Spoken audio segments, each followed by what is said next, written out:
Hi, my name is Lauren Estevez. The facilitation technique which I would like to present is called chair aerobics and can be found on page 477 in the book under the chapter for the therapeutic use of exercise. I have recruited my brother to help demonstrate how to facilitate the activity. Introduction and definition of RT facilitation technique. This video presents the topic of the therapeutic use of exercise as a facilitation technique for recreational therapy. For a lot of individuals with disabilities, their disability may oftentimes cause them to lead a sedentary lifestyle, resulting in the decrease of their body's physical function. Individuals should make it a habit to incorporate exercise into their daily routine as it is inclusive of all human movement. In addition, exercise is an activity that can be conducted anywhere at any time in any environment. RTs use the therapeutic use of exercise as a means for promoting a number of things such as muscular strength, endurance, flexibility, mental and physical health, cardiovascular condition, and optimal body composition.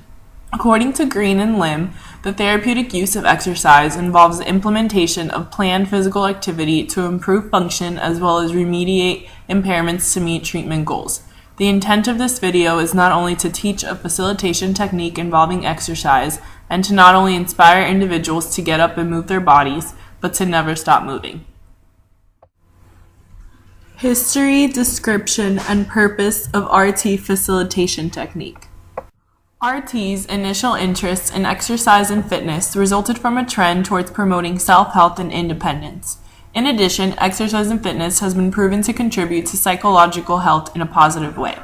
Being active and engaging in exercise or physical activity has been proven to improve mood states as well as decrease anxiety, depression, neuroticism, and stress.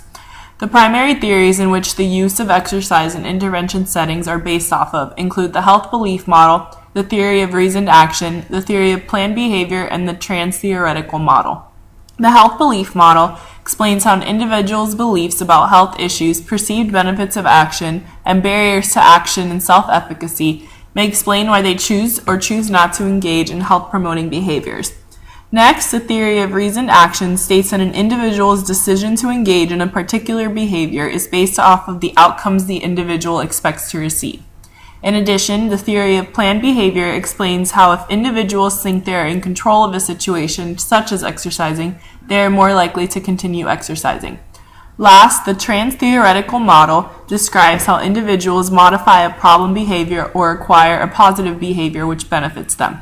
All in all, if an individual is made aware of the benefits of exercise, the likelihood of them exercising increases, as the health belief model and trans-theoretical model suggests.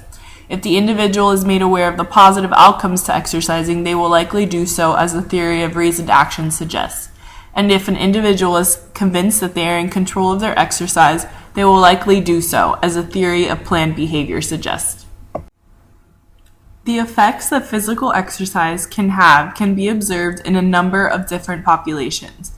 For the purpose of this video, I will focus on the effectiveness it has on childhood obesity, cancer, and patients with Parkinson's disease. Throughout the world, childhood obesity has become an alarming trend. In 2000, DiStefano, Caprio, Fahey, Tamberlane, and Goldberg studied the effects of a 12-week aerobic and resistance training program on the weight and body composition of 15 9 to 12-year-old obese boys. The program was comprised of 30-minute sessions twice a week for 12 weeks. The researchers found a significant decrease of 10% in the percentage of the boys' body weight and body fat, and also found a significant increase in their oxygen intake. After the study, the participants reported a significant increase in high-intensity activities. This study proves that exercise can contribute to one's physical health by decreasing body weight and fat, and also one's mental health, because the participants continued to participate in high-intensity activities they enjoyed thereafter. Physical activity has been proven to play a vital role in some types of cancer. In 2003, Young, McCahan, and colleagues studied the effects of a 12-week exercise program on the exercise tolerance, sleep patterns, and quality of life in 62 adults with cancer.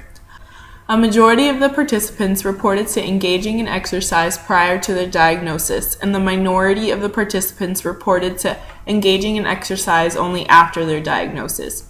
Exercise tolerance measurements were gathered through a graded exercise test. Sleep patterns were measured through wrist actigraphs, and each patient's reports on quality of life were recorded and assessed with the Cancer Rehabilitation Evaluation System form over the course of the study.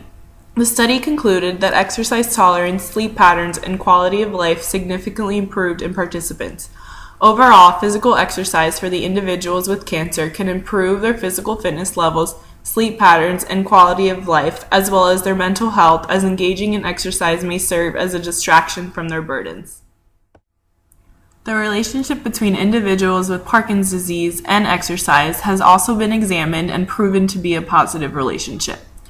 In 2005, Protas and colleagues randomly assigned 18 men diagnosed with Parkinson's disease to either a control group or a gait and step training program.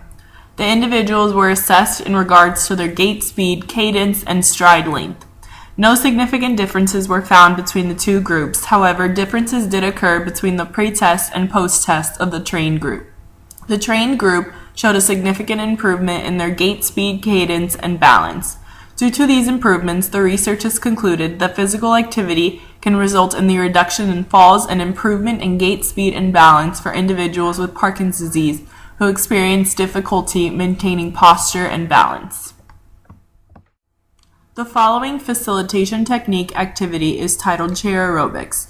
Prior to the beginning of the session, the leader will assist participants in determining their resting heart rate to see if their heart rate elevates after the activity. To determine a patient's resting heart rate, ask that they locate their pulse by placing their index finger on one of the following: the carotid artery in the neck, which is located on each side of the voice box, the radial artery, which is located at the base of the wrist, or at the temple in front of the ear. Once their pulse is consistently located, ask that they apply pressure with 1 or 2 fingers. Count the number of heartbeats within a 15-second period, counting the first beat as 0. Record the number of heartbeats. Ask the participant to sit in a chair and place their feet 6 to 12 inches apart. Raise weight of leg to toes with heels off of the ground.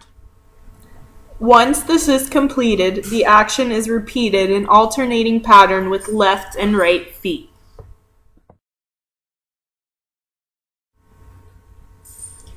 Next, an object is distributed of 10 to 12 inches of material. Ask the participant to grab both ends of the object and lean towards the right, towards the middle, towards the left, and towards the middle in an alternating pattern. This pattern is repeated for several counts.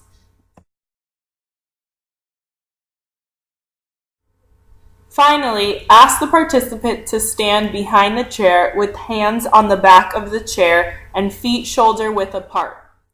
Ask the participant to step to the right of the chair, back behind the chair, to the left of the chair, and back behind the chair without lifting their hands off the back of the chair in an alternating pattern.